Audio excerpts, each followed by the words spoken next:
Hi mga mommies! At gagawa na naman tayo ng mango float. Madali lang naman gawin to. Alam naman natin lahat kung paano gawin to. Nag-video lang ako kasi feel ko lang mag-video. Ang hirap talaga mag-voice over. Yung Tagalog ko, baliktad-baliktad. Ay, nako. Hindi ako nagbebenta nito. Gumagawa lang ako para sa pamilya ko. Ganun. Yung gamit ko pala ay 2,000 ml. Ganyan siya kalaki. At pinupuno ko talaga yan. Kasi yung gusto ng mga anak ko talaga yung parang mango float na ice cream. Kaya 2 beses ako nagmi-mix ng all-purpose cream at yung condensed milk. Yung isa, yung hindi nilagay sa ref.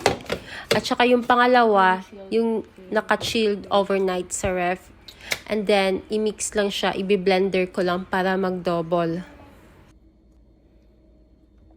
Ganyan lang, kanya-kanya tayong diskarte paano natin gawin yung mango graham natin.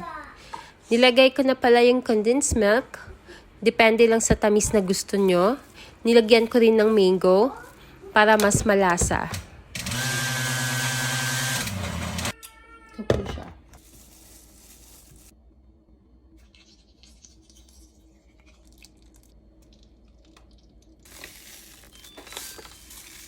Ayun, sobrang easy lang gawin. Paulit-ulit lang hanggang sa mapuno yung lalagyan.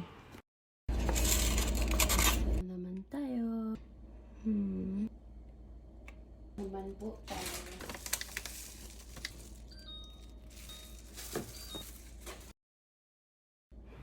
Ayan na yung pinaka-last.